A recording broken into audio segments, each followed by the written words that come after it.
Thank you. Thank you so much. I'll be right back. There we go. Hi, everyone. Here we are on a Friday evening, just where we all wanted to be.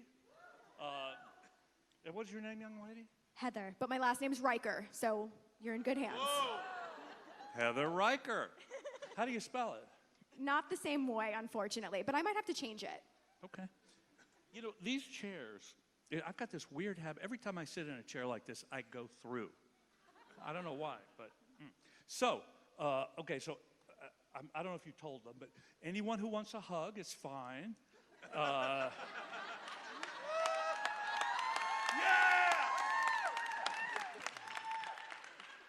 Including yourself, of course.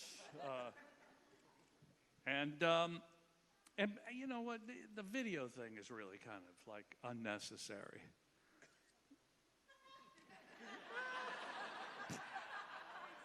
I mean, the thing is, we don't want it going online and here's what he said this time and now you don't ever have to see him again because we videoed it for you. And that means you too, by the way. You're just going to nod and go ahead with it. Security, can we throw him out? Thank you. All right, so what's new? Oh, go ahead. Yeah. Okay, so what did you say your name was? Heather. Heather. Heather Picard? I mean, speaking Look of at which. those nails. I know. Wow. Well, seeing as you brought up Picard. Those are nice. Okay. You know why? Because you can actually hold her hand without touching her. It's like, that's... Is that what the cool kids are doing these days? Is this the new really way? nice. What is that? A piercing. Did they oh, there we go. Yeah. Yeah. You don't have any piercings or tattoos, do you? Oh. I don't know, but yours are really fascinating. Yours are some of the best I've ever seen. Well, you're too kind. She's got an avocado on her arm. I mean, a half an avocado. Who has guacamole on their arm, you know? I like guacamole, and you were tweeting too. about peaches, so yeah, exactly. But you've got pizza on your arm too, and a lipstick. And what's on the other side? I have a lot of stuff, but I feel bad. I think we need to turn this back. That's okay. I'm sorry. I appreciate you admiring me, but we need you, my friends. Oh, right? thank you. I mean, I appreciate that. Let me ask you a question, though. Okay. Do you have like them all over you? I mean, is there like other foods on your legs and on your, you know? Yeah, a couple of foods on my legs. Yeah. I love that idea. You know, most people do like, you know, mystical things or things that have meaning to you or sayings or pictures of people. She has food. I love that. Who doesn't like food? Thank right? you. Give it up for food, everybody. Food. Hey. Hey. Oh. Okay. So, enough about you. Yes, let's talk about you. Let's talk about you. What? Oh, no, go ahead. So, am I allowed to ask about the new Star Trek Picard? Because there's been... Yeah! What do you want to know? I want to know if you're going to be, you know, on it or in some capacity. You know what? I don't know what you're talking about, really. I mean, I rarely do either, so. No, let me just say this. I keep hearing about this, and it's from some fakakta website. The ain't it the sort of the truth or something? I don't know what this website is that published that, but don't you think if I was actually going to do that show, it would be like on the Hollywood Reporter website or on something legitimate as opposed to like a fan website? How would they know? I don't know. I don't either. Okay. But let me just say this. When I first heard that they were doing this show, and by the way, apparently it's not any kind of Next Generation show. It's just about Picard and what's happened in his life and so on. But when I first heard about it, I actually, my manager had a script because they have a whole other cast on this show. It's not Next Generation. And so there are other characters, and my manager wanted to put some people, that he manages up for the roles and stuff. And so I asked him if I could read it. And I read it, and it was very good. So I called them, and I said, listen, do you have anyone for Picard yet? Because I think I could play this part. I think I'd be very good in it. And they said, well, say something, read something. And I went, well, it's been 20 years. And they said, no, we've already got someone, but if we ever do need you, we'll call you. Right, there you go. So, yeah. For some voiceovers or something? Yeah, I mean, and maybe they will, and maybe they won't. We'll see. well, one thing that I believe is confirmed is you will be on Penny Dreadful. Is that is correct? confirmed. Okay. Yeah. Yes, confirmed. That is confirmed. I can only tell you, you know, here's the thing in Hollywood now, by the way, that if you do a show in a television show, every show now, it's a new deal, you have to sign an NDA, a non-disclosure agreement. And if you break that, like some kid I heard broke one of his NDAs and posted something about a picture of something he was doing, and whatever network it was sued him because it's by law you're not allowed to say anything. However, and I had signed one for Penny Dreadful, and they said you can't say anything or you will go to prison. And can you imagine sign up to do a TV show and you wind up going to prison for it? Spend the rest of your life there. And there are other people, and I don't want to mention any names, who are free. Anyway, so they announced finally that I was on this show. And I bet you if you look and see these announcements, they came from legitimate sites. You know, it wasn't like weknoweverything.com. I love that site. Yeah, me too. What's on your bag? Oh, it's a whole bowl of fruit on there. No. Those are My Little Ponies. Anyway, Penny Dreadful, City of Angels. I'm one of many people on the show. It's going to be a fantastic show. I don't know if you saw the original Penny Dreadful on Showtime. This show as well is going to be on Showtime, but it's a completely different show. The original Penny Dreadful took place in the 19th century, and it was Frankenstein and Dracula, and it was driven by they called those the romance novels, or the romantics. Romantics? Yeah, the romantic novels. Mary Shelley and Bram Stoker and all of those people in that period. And the writer, John Logan, who's a brilliant writer, took them and mashed them all together into Penny Dreadful. This show is completely different. I've already seen it in print that it takes place in 1938 in Los Angeles, which it does. And it's a large cast. There's some amazing, Nathan Lane is in it, and Natalie Dormer from Game of Thrones, and all kinds of really, really great people. And so I've read the first 4 scripts of that, and it's just amazing. It's going to be a great show. And I get to be in it. I mean, I'm not the lead or anything, but I have a nice part, and I'm one of the ensemble. It's really kind of Game of Thrones-y in the size of this piece and in the vastness of the characters. But I'm just really happy to be on it. As long as it doesn't end the same way. That's awesome. As long as it doesn't what? And like Game of Thrones. That's a whole different debate, Brent. Well, shall we talk about that? No. I think before we take questions from the audience, I notice you've got Jon Snow on that shoulder back there. Yeah. That's just snow, isn't it? Yes. So before we take questions from the audience, I wanted to ask you about being inducted into the Carnegie Mellon Robot Hall of Fame. You heard about that? I heard about it. Where'd you read that? On weknoweverything.com is where I picked that up. Yeah, so obviously it's not true. No, I have been, I was Robot of the Year, which is actually the only thing I've ever won. I think that's not true. I won a Saturn Award many years ago for playing Data on The Next Generation. It was for the movie First Contact. But I was nominated that year twice in the same category. I was up against myself for Independence Day.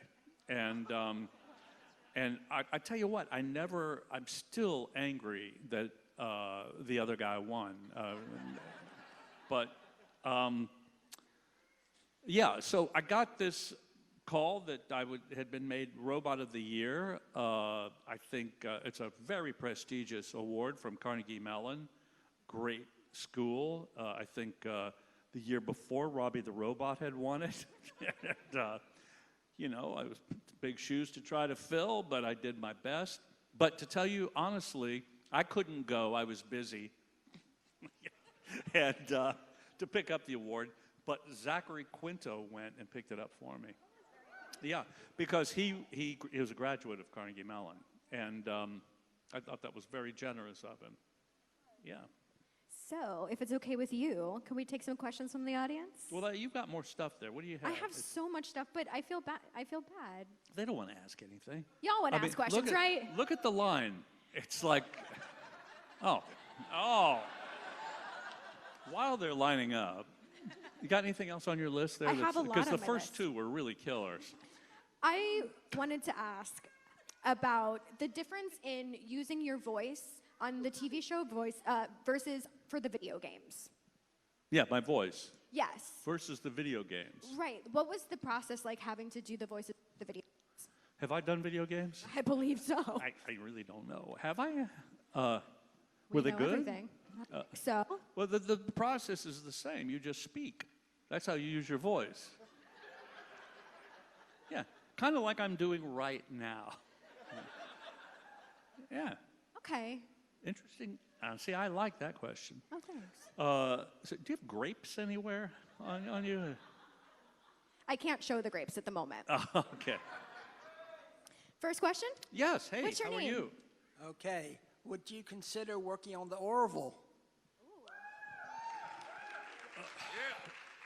What's the Orville?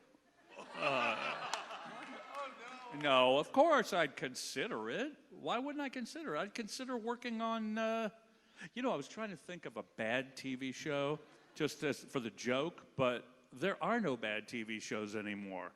TV is in if there was a golden age of television, this is easily the platinum age of television because everything is great. There's so much good television, you can't possibly watch all of it. People say to me all the time, oh, have you seen? And I'm like, how? I'm watching this and this and this, and I've got no time for it.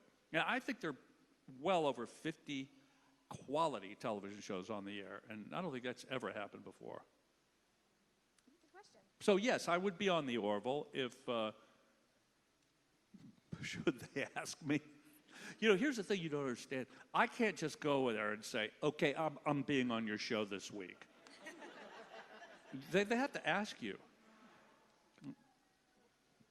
What's Little your name? inside Hollywood thing. Hey. Hi. I just wanted to say I grew up watching Next Gen, and Data was my favorite, and thank you. I remember. Thank you. I was wondering if you had like a favorite story from the set from Next Gen. A favorite story from the set of Next Generation. Well, there's a famous story, and I'm sure if you've watched the other videos besides the ones that are being shot here today. I haven't. In the beginning, the first season, we were a very raucous bunch. We were just loud and having a really good time.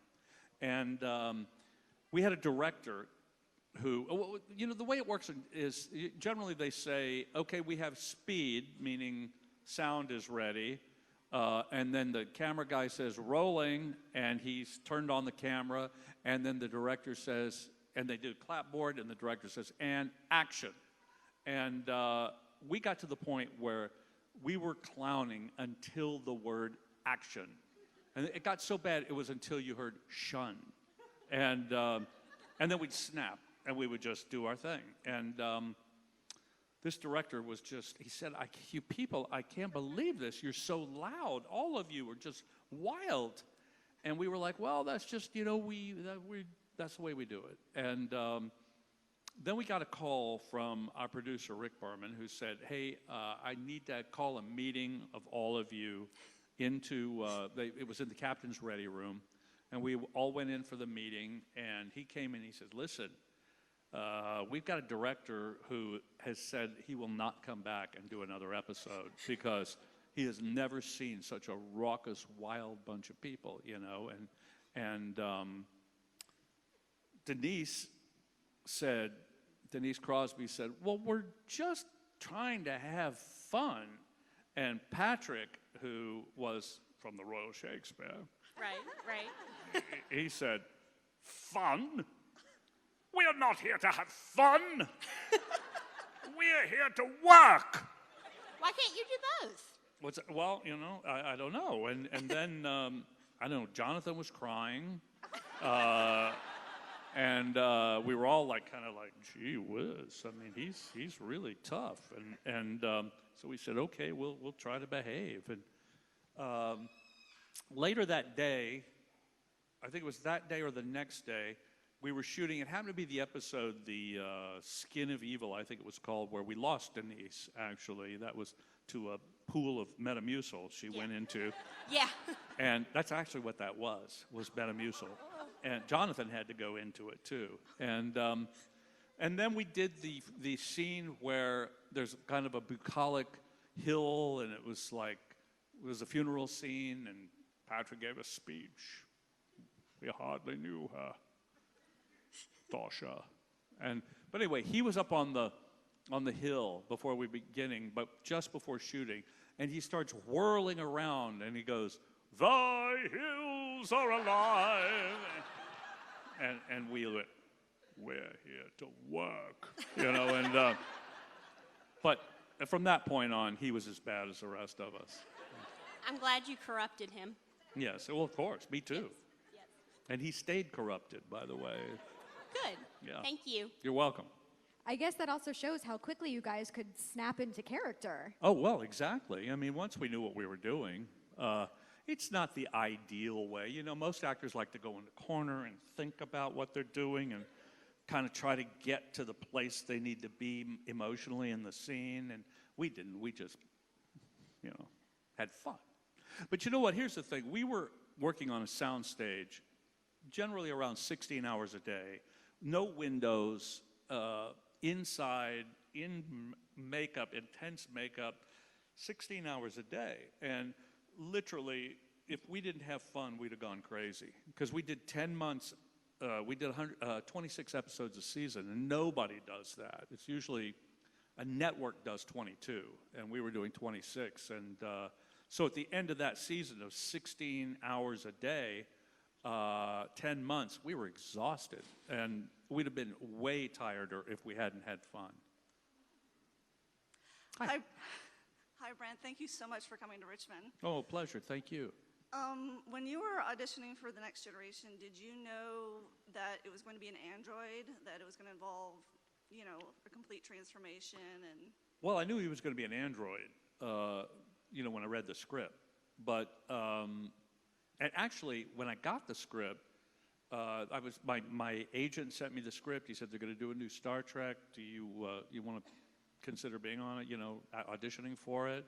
And I said, well, I guess so, because I was in debt and I needed some money. And so I read the script and I thought, well, this android character's kind of interesting.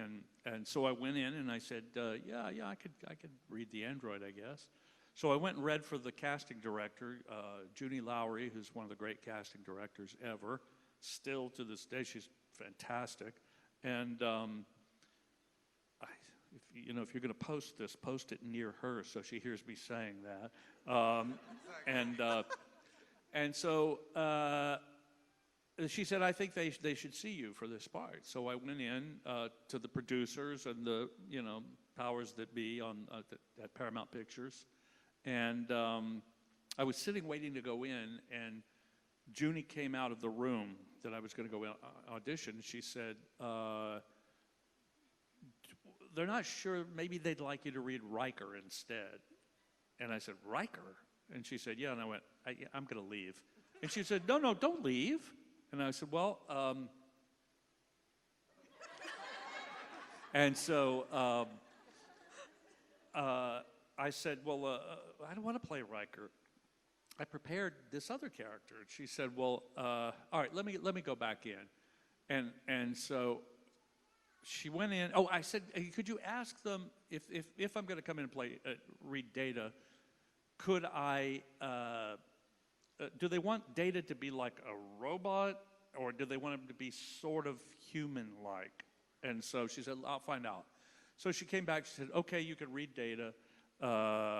She didn't actually say that. She said, you can read the android. I'll tell you the Data story in a minute. But she said, you could read the android, but they think they'd like him to be very robotic-like. And I went, really? And she said, yeah. And I went, hey, I'm going to leave. And she said, no, don't leave. Just wait a minute. So she goes back in and she comes out and she said, look, just do it the way you want to do it. And I said, so I did. And, 6 auditions later, they cast me. And, but we were in then I met with Gene and Gene Roddenberry, and he said, do you mind altering your appearance?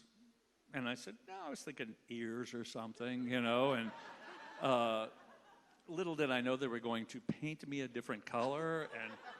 And we did makeup tests. We did easily 15 different colors. And they put them on a reel, and they ran the reel for Gene. The first one came up. He went, yeah, that's good. And but fortunately, the other producers said, well, wait and look at the rest of them. And I think the one they went with was 3rd or 4th in the reel. But I was pink at one point. I was battleship gray with white hair, which, now looking back, I wish I'd done that. Anyway, we got to a point where we did a first read-through of the script, of the pilot script. We went to a Sheraton hotel, had a conference room with a big table, and we all sat around the table, and we started to read the script, and Patrick started to read, and he said, first time my character came in, he says, Data, I want you to, and I went, wait, is it Data? Is it Data? I thought it was Data. And, well, I really did. I mean, I always said data then. I never said data, but the British did. And so Gene said, well, I tell you what, I'm going to establish a rule right now that whoever says any of these names or characters first, that's the way it's pronounced. And I was Data, and that went through the rest of the series. Anytime somebody had to say, oh, the Antikins, it's Antikins. Whoever said it first. And that's why I'm Data.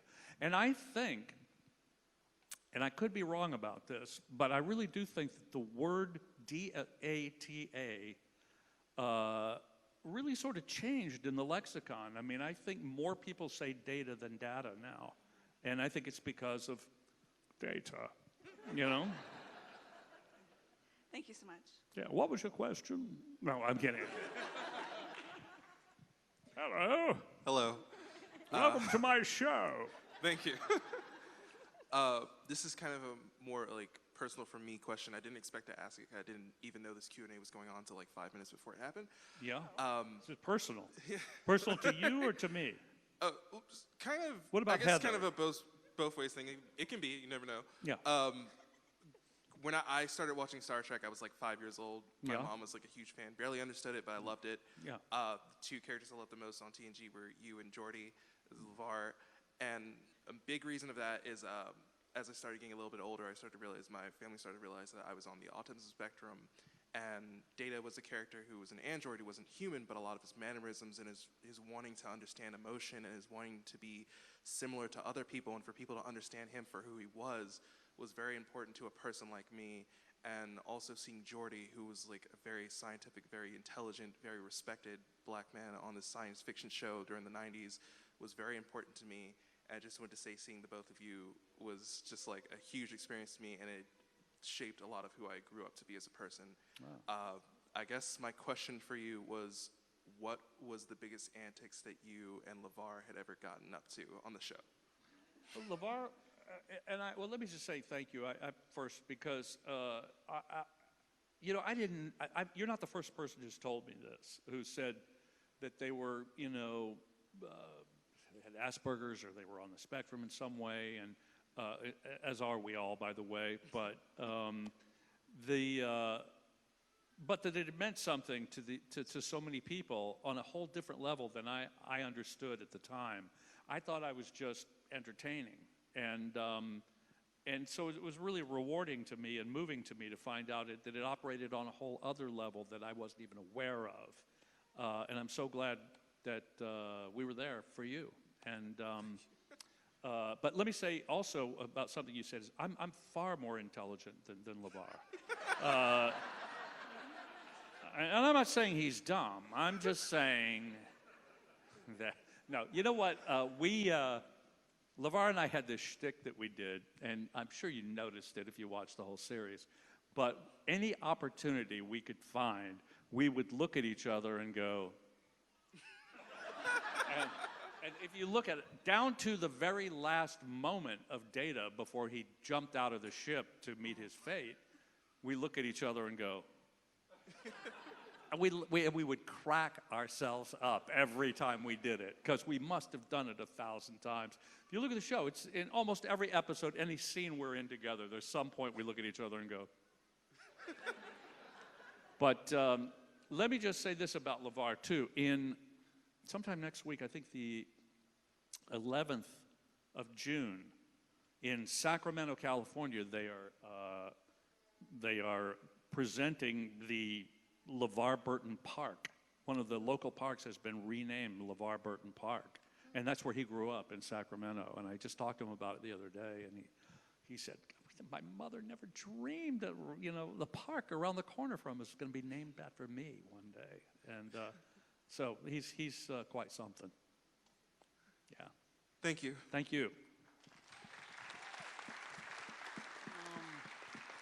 Hey. Thank you. I wanted to ask about your thoughts about, there's a scene in The Next Generation where Data is listening to like 3 different compositions at once. Mm-hmm. And yes, I can do that. And I was wondering if I don't know if you know, but that's what inspired Apple to invent the iPhone. That And inspired Apple to do what? invent the iPhone, That or scene with- iPod. That scene with me? Yeah, Really? yeah. Are you sure? Yeah, I read it on Wikipedia. You read it on, what's the name of that site again? Was it We Know Everything? WeKnowEverything.com? Wikipedia, whatever. No kidding. Well, now I'm even more impressed with myself than I ever was. Wow. Well, what are your thoughts about that, I guess? Is that all? Are those your only thoughts about that? Are those the only what? Are those the only thoughts about, your only thoughts about that? Do you My have only any thoughts about it. Yeah. Well, let me think. I think more things should be inspired by me.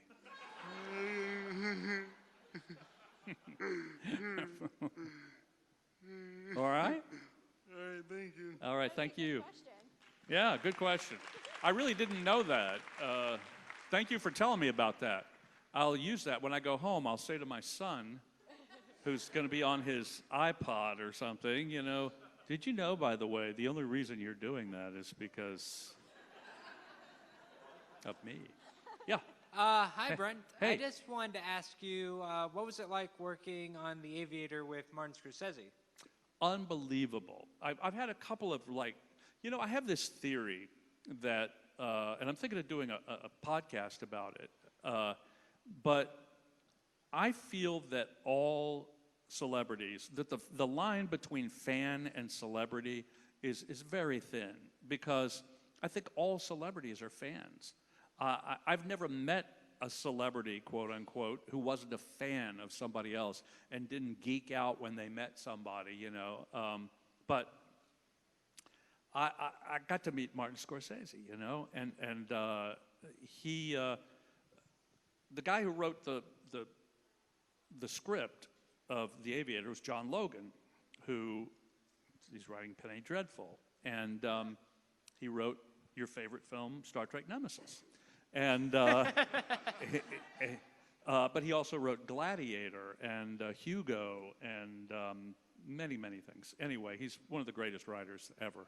So he called me and he said, hey, there's a part in The Aviator. It's a small part, but maybe you'd like to do it. I said, yeah. And he said, well, you can go to Martin Scorsese's office on Park Avenue.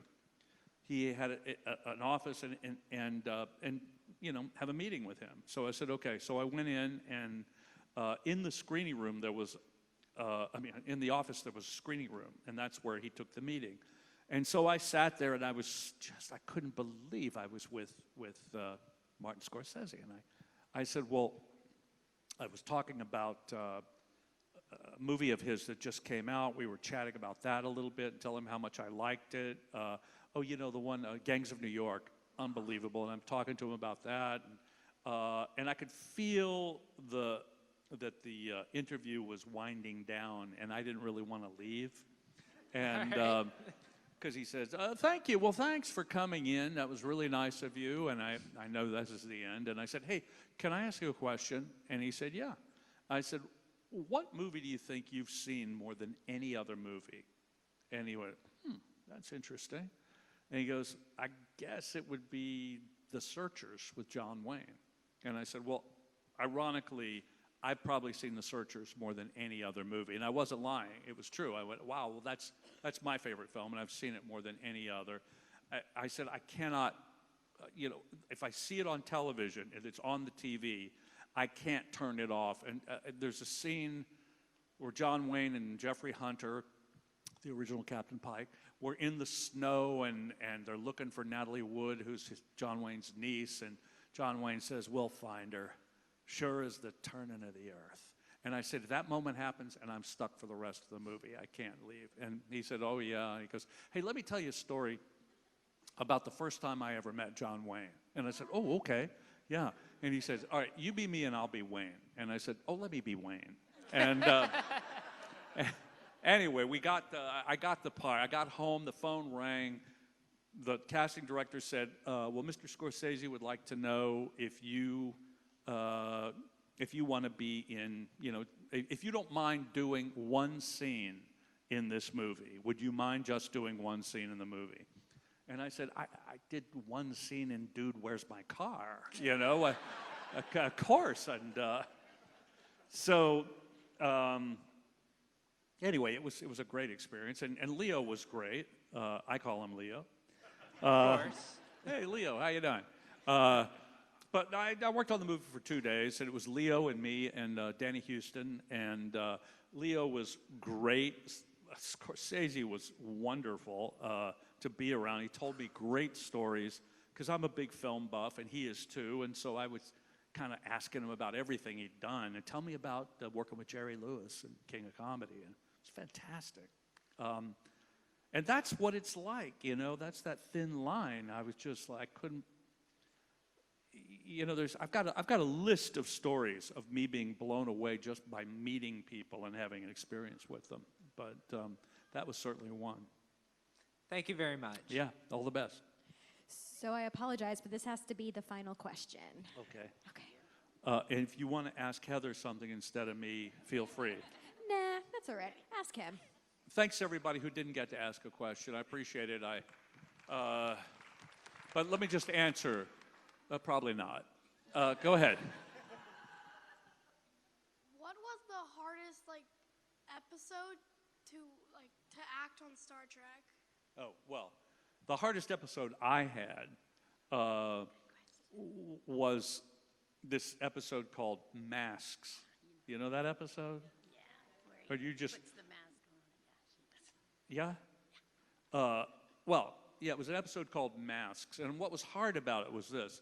How much time do we have? 1 minute? Yeah. You have about 5. Oh, okay. I can make it in 3.5. 4. You got yeah. So I was doing an episode.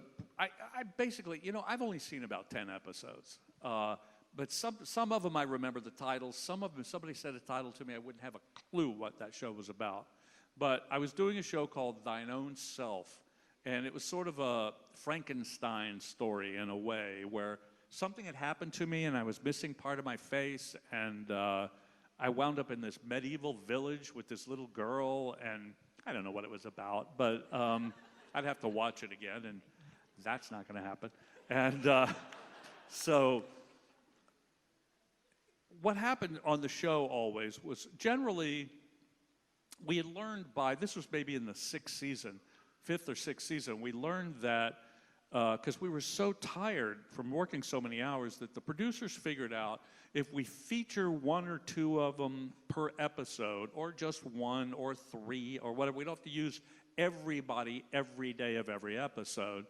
So we would have, generally the first day would be on the bridge with all of us, or the last day would be on the bridge with all of us. And we'd shoot that, and then everybody else would be off for 5 days. But Thine Own Self was my episode. So we did the one day on the bridge, and then it was me, and no one else was there from the cast. So we're doing it, and the next script for the next episode came out, and it was masks. And I was working, it was 2 o'clock in the morning, and I'm reading this script, and I keep turning the pages, and I'm the only one working. And I mean, not the only one, but I had 5 characters. And I thought, how am I supposed to do this? We start shooting tomorrow. And I barely have time to read this, much less make decisions about how I'm going to play the characters. So I called our producer, Jerry Taylor, one of the producers. She was still there. I said, Jerry, I just looked at this. I've got 5 characters to play. I'm the only one working right now. And we start this tomorrow morning. How am I supposed to do this? I can't possibly do this. And she said, we have faith in you. So that's why that episode looks like it does. I am just like guessing what I'm going to do every day. Okay, how do I play that character? Well, let me try this. And so that was the hardest one I ever had to do. But thanks for asking. All righty. Hey, thanks, everybody. Oh, did you want to say something? Well, I was going to say, I feel like you with Martin Scorsese. I never